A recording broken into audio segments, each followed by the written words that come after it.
This message is just for you. You are good enough. This is the episode for you. If you are hitting a brick wall in your studies today, I have a question for you.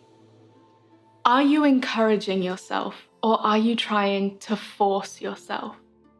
Because I know what it's like when you have something that you need to do. You've got a deadline looming, you're preparing for something important, or you're just really anxious to be making progress towards your big goal. But your brain just isn't having any of it.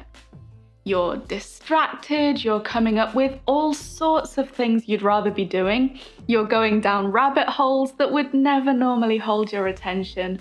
But right now, you are gripped by whatever it is simply because it's something other than the thing you're meant to be doing. I get it. It's so frustrating. And it happens to all of us to a greater or lesser extent. It really is perfectly normal. And it's even more normal when you're doing something that is big, that is scary, that is out of your comfort zone, or that is high stakes in some way. But, and this is important, what are you doing when it happens? Are you getting angry with yourself? Are you calling yourself names or reminding yourself of all the other times where you wasted time or procrastinated? Are you dragging yourself onto social media to find some really successful people to shame you into doing the thing that you're meant to do? Are you threatening yourself or bargaining with yourself by angrily telling yourself that you can't do certain things or have certain things that you like until this thing is done? Because if there's one thing I've learned over the last few years, it's that there is such a fine line between inspiring yourself with inspiring people and punishing yourself with self-comparison. And there is also such a fine line between incentivizing yourself to do things by giving yourself a reward and taking away all the things that bring you joy or keeping you feeling safe as a punishment for not doing the thing. And I get the logic. A reward at the end makes you excited to get to the end. But even though it seems logical, taking away your safety net in the present, it doesn't just hate you make the present so you want to get out of it, gets you doing the thing so you can get to the next bit faster. Actually, it just makes it uncomfortable. It feels all rough and harsh, and it creates an environment where you're going to find it really hard or maybe even impossible to study or get that creative flow. It generally doesn't do what you think it's going to do when you take away your privileges and make yourself comply that way. So when our brains are refusing to work, but we've got something urgent coming up, we cannot put it off, we cannot do it tomorrow, what are we meant to do? How do we encourage ourselves compassionately to do the thing rather than trying to force compliance? Well, here are some things I've found. Firstly, we break up that task into the smallest possible steps, so that the next step that we've got to complete is so small, so manageable, that it almost seems absurd to say no to it. It might be something like write the title or get the book out of your bag. It's so small. And then we do the next one, and we do the next one. And they're all so small that resistance really can't tell us it's too hard.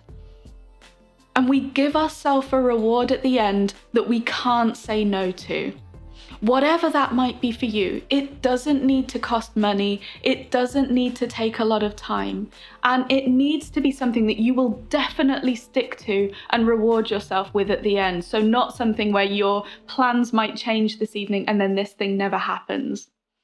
and tiny rewards along the way. Again, nothing that's going to take a long time, take you away from your mission for too long. So it's not a 3-hour movie in the middle of the day, but things like allowing yourself to listen to one song, or doing really theatrical ticks in different colors on my list as I tick things off my to-do list.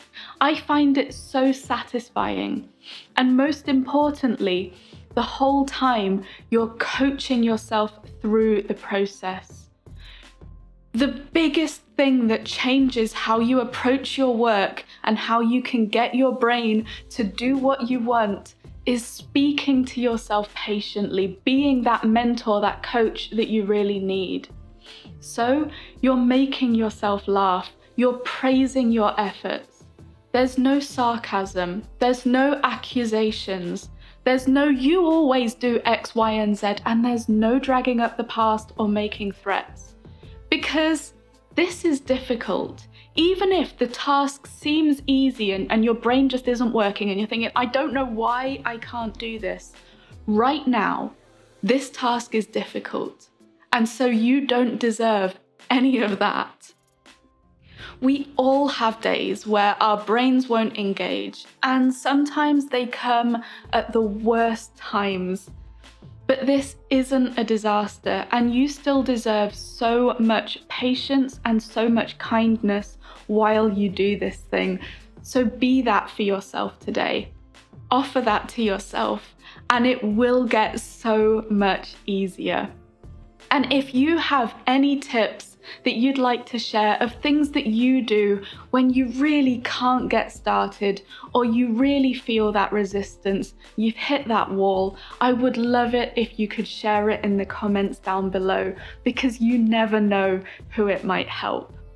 Have a wonderful day, good luck with whatever it is that you're doing, and I will see you back here tomorrow.